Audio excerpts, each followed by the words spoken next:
Iran says it has suspended its commitments under the Islamabad MoU with the United States, deepening fears that the fragile peace process has collapsed. Iran's Deputy Foreign Minister for Legal Affairs, Kazem Gharib-Abadi, said Tehran was no longer implementing the agreement after accusing Washington of violating its commitments.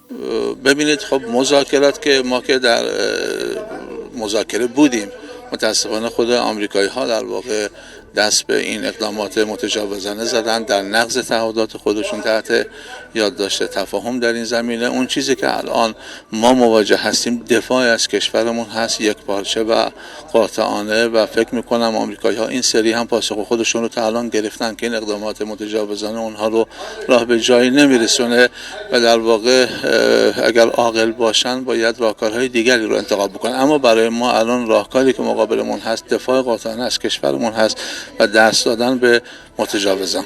عملا آمریکا تمام تعهدات خودش رو زیر پا گذاشته و همه رو متوقف کرده و ما هم تحت اون یادداشت تفاهمی که در واقع به نام یادداشت تفاهم اسلام آباد بود، ما هم تعهدات خودمون رو همه رو متوقف کردیم و در واقع در حال اجرای تعهدات نیستیم.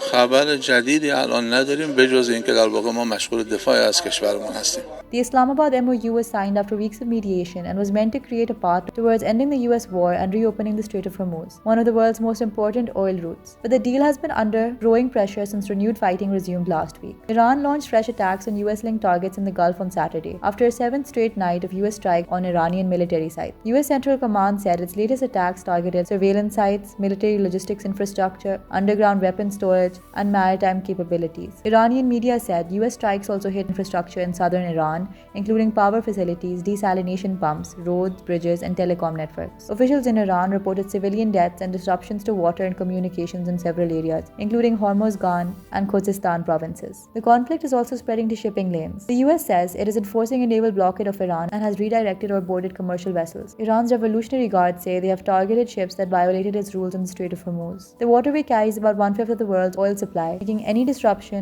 the direct threat to global energy market. Oil prices rose more than 4% on Friday to their highest level in more than a month, increasing pressure on the United States and energy-dependent economies across Asia. The escalation has also raised alarm in the Gulf. Iranian state media said Iranian forces had struck US military targets in Kuwait and Jordan. The Gulf Cooperation Council condemned Iran's attacks on Gulf states, calling them a dangerous escalation and violation of international law. The United Nations Secretary General has also expressed concern, particularly over attacks on civilian infrastructure. The Secretary General remains deeply concerned by the continuing military escalation between Iran and the United States of America. He's particularly concerned about attacks on civilian infrastructure in Iran and across the region. Such attacks are unacceptable. He reiterates his firm conviction that there's no military solution to this conflict and calls for stepped-up diplomatic efforts towards a peaceful and durable settlement. Such a settlement should include the full restoration of international navigational rights and freedoms in and around the Strait of Hormuz. The suspension of Iran's commitments marks a major setback for Pakistan's mediation role. Islamabad had helped broker the MoU, but the agreement now appears close to collapse as both sides return to daily attacks, naval confrontation, and threats against regional infrastructure. For more, read the full Dawn story linked below.